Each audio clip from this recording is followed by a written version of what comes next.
একটি সুস্থ জাতি গঠনের জন্য নারীর শারীরিক স্বাস্থ্যের পাশাপাশি মানসিক স্বাস্থ্যের যত্ন নেওয়া অত্যন্ত গুরুত্বপূর্ণ। তার জন্য প্রয়োজন নিয়মিত ঘুম, পর্যাপ্ত মেডিটেশন, প্রয়োজনে বিশেষজ্ঞের পরামর্শ নেওয়া। এতে তারা শারীরিক এবং মানসিক উভয়ভাবেই সুস্থ থাকবে।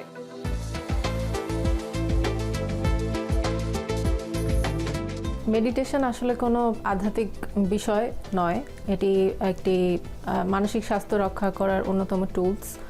বর্তমানে অনেক রিসার্চে দেখা গিয়েছে যে মেডিটেশন যারা করে থাকেন, অনেক বছর ধরে মেডিটেশন করে থাকেন, তাদের ব্রেইন ফাংশনটা অন্যান্য সাধারণ মানুষের থেকে অনেক বেশি। যেমন বুদ্ধিস্ট যারা রয়েছেন ওনারা অনেক বছর ধরে মেডিটেশন করে থাকেন, তো ওনাদের ফোকাস করার অ্যাবিলিটিটা অন্য মানুষের থেকে অনেক হাই। মেডিটেশন বলতে আমাদের কিছু ভ্রান্ত ধারণা রয়েছে, যেমন আমরা মনে করে থাকি এটি খুব আধ্যাত্মিক একটি বিষয়। এটি আসলে আধ্যাত্মিক কোনো বিষয় নয়। এটা আমাদেরকে বর্তমান জীবনে আমাদের যে হেকটিক লাইফস্টাইল, আমাদের বাহিরে অনেক কাজ থাকে, সারাদিনের কর্মব্যস্ততা থাকে, এডুকেশন, এছাড়া স্কিল ডেভেলপমেন্ট, সোশ্যালাইজেশন, সাথে নতুন করে যুক্ত হয়েছে আমাদের স্ক্রিন টাইম একটি গুরুত্বপূর্ণ সমস্যা। এইগুলো থেকে যখন আমরা নিজের কাছে ফিরতে যাই, তখন আমাদের কাছে যথেষ্ট টুলস থাকে না। মেডিটেশন তার মধ্যে অন্যতম গুরুত্বপূর্ণ একটি টুলস।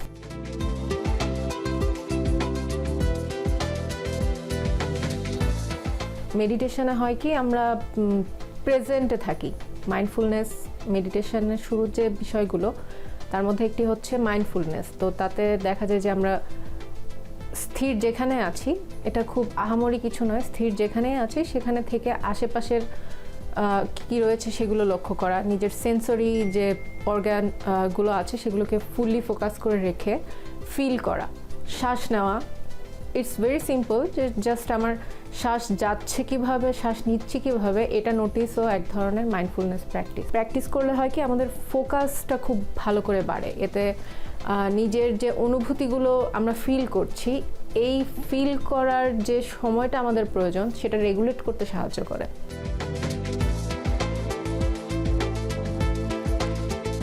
তরুণদের জন্য মাইন্ডফুলনেস বেশি গুরুত্বপূর্ণ, কারণ তরুণরা হচ্ছে এমন একটা সময়ের মধ্যে দিয়ে, ডিজিটাল যুগের কারণে এমন একটা সময়ের মধ্যে দিয়ে যাচ্ছে যে ওরা সব সময় এই পড়ালেখা, স্কুল বা ভার্সিটি শেষে এসে হচ্ছে তাদের আবার কোচিং থাকে, ব্যস্ততা থাকে, নিজের জন্য সময় আলাদা করে তারা বের করতে পারে না।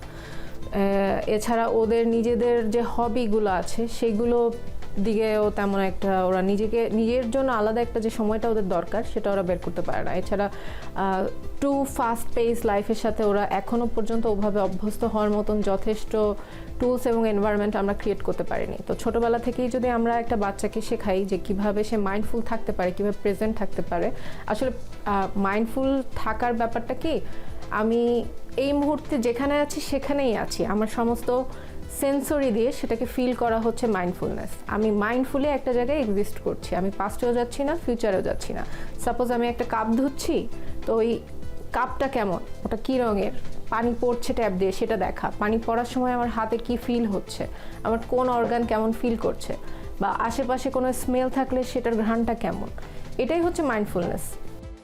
তো যখন একজন তরুণকে মাইন্ডফুলনেস সম্পর্কে শেখানো হয়, তো সে তার ইমোশনগুলো ভালো করে রেগুলেট করার একটা ব্যাপার সে শিখে যায়। সো আমি মনে করে থাকি যে তরুণদের জন্য মাইন্ডফুলনেস প্র্যাকটিসটা অন্য যে কোনো বয়সের মানুষের তুলনায় সবচেয়ে বেশি গুরুত্বপূর্ণ।